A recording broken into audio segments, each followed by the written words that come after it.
Morning, my dear students. In this session, we are going to discuss about the origin of energy band structure and classification of solids. Before going to that, we have to understand about an atom.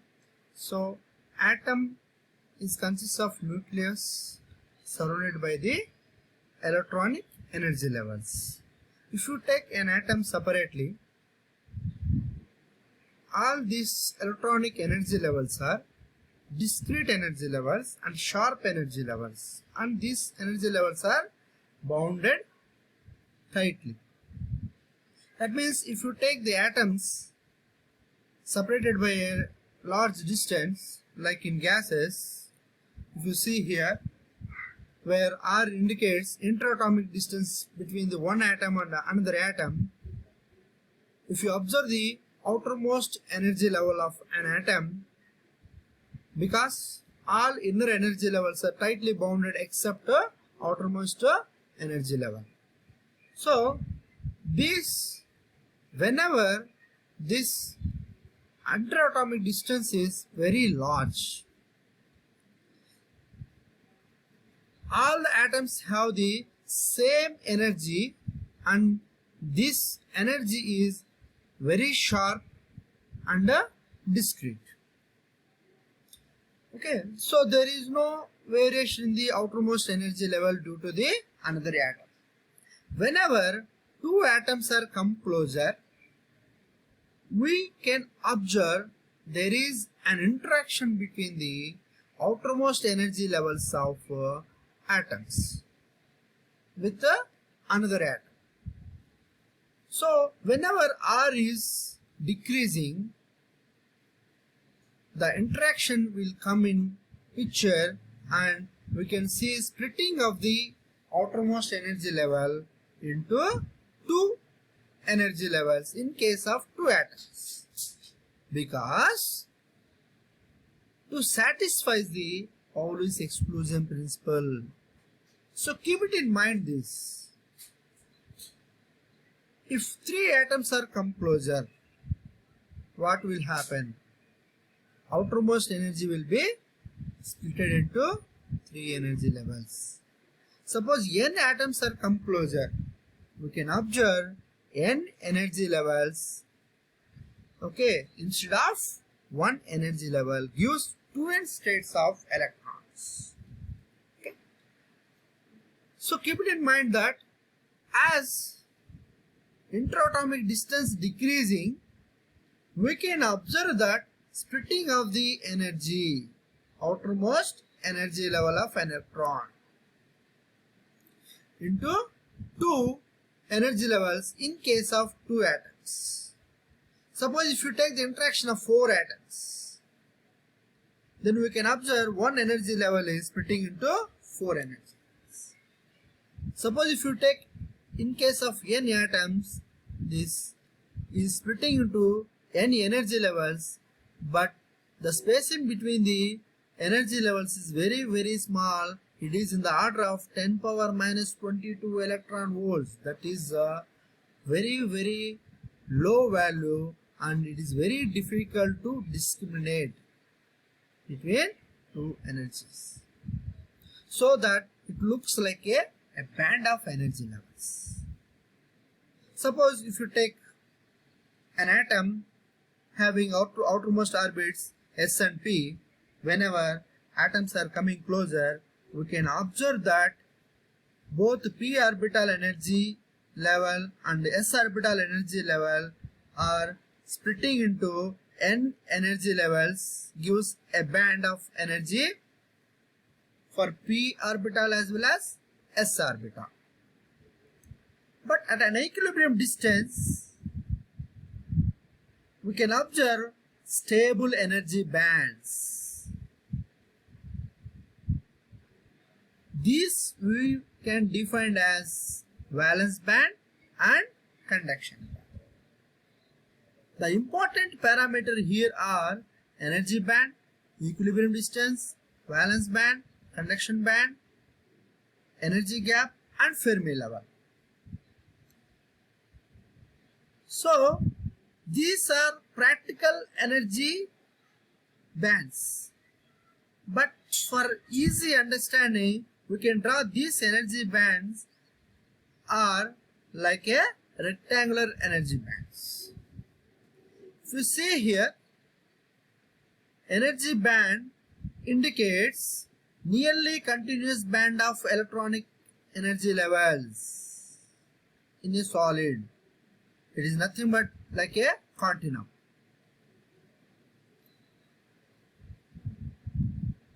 Next, equilibrium distance. This is the interatomic distance at which the energy bands are stable. This indicates below the R0 or above the R0 energy bands are unstable. Next, valence band. The highest energy band that is filled in the energy structure of a crystal or a material. That means this is the outermost energy level, means this is the highest energy of that atom the electrons can occupy is called valence band.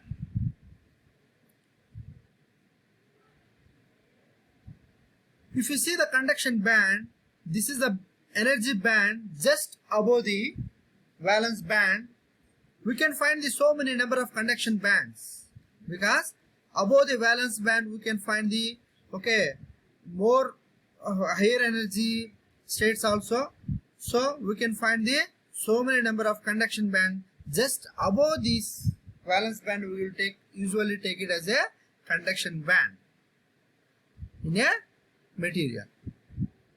Okay, here EV and EC indicates, here EV indicates maximum energy of valence band, EC indicates minimum energy of conduction band. And next one, energy gap.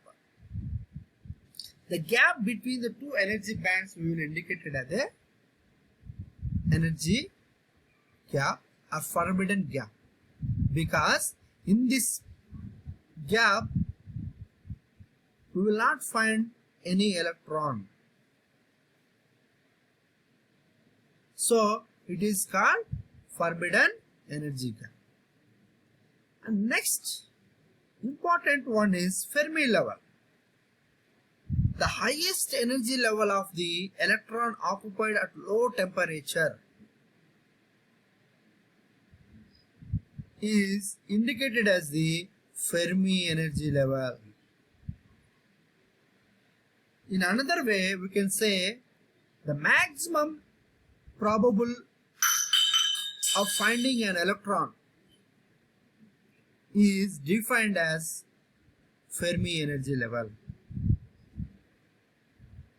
Okay. Suppose for understanding the better way, here we have given how the energy bands will form for different orbitals. Suppose if you take for 1s, S indicates it contains only one orbital, so it can split into two levels if two atoms come in interaction. If it is 6, 12 electron states will come and 6 energy states will be there.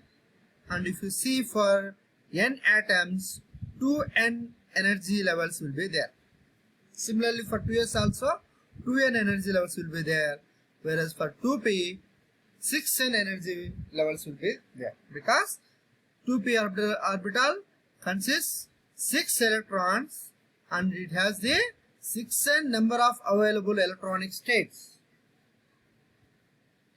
Okay, but here number of energy levels are n only in each case. Only states will be changed. Depends upon the orbital. Now, classification of materials based on the energy gap between the conduction band and the valence band. We can divide into three types.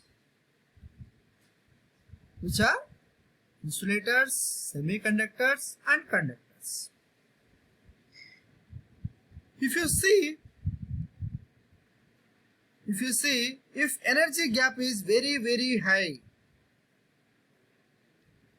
around 9 electron volts, greater than 9 electron volts, the electron jumps from valence band to conduction band requires more energy. So it is very difficult to jump the electron from valence band to conduction band. So there is no existence of free of electrons in the conduction band for the electricity conduction. So it is called an insulator.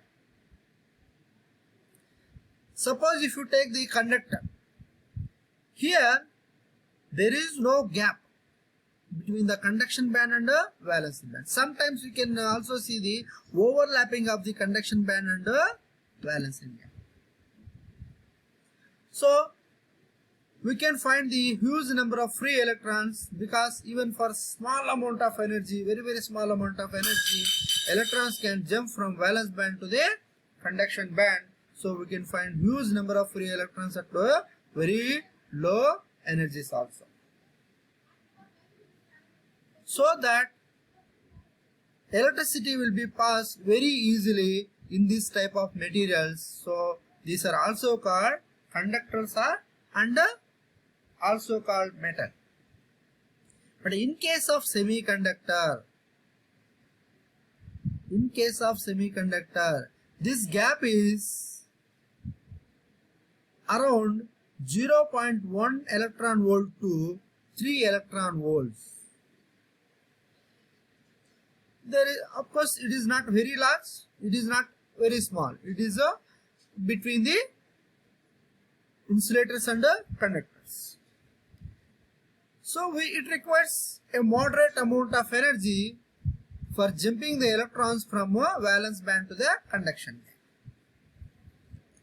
That's why at normal temperatures, room temperatures, this will act as a insulator, but at high temperatures it will act as a good conductor. Okay. So that's why it is highly dependent on temperature in terms of temperature. In terms of applied voltage, we have to give the moderate voltage of energy, electrical energy, for flow of current. This, if you see in the first picture, this graph indicates probability of finding the electron. At T is equal to 0, this dotted line indicates the Fermi energy level at 0 Kelvin. That means this is the energy level finding the electron at 0 Kelvin. It's called Fermi energy level of the material. Okay. So in this case we can see even at high temperature also we are not able to find the more number of electrons in the conduction band. It is almost 0. Whereas in case of semiconductors, for moderate applied temperature, we can see the some of the electrons occupied in the conduction band. But in case of metals, we can observe even at low temperature also, very low temperature also, more number of electrons are occupied in the conduction band. So based on this energy gap, we can classify the materials as insulator, semiconductor and conductors.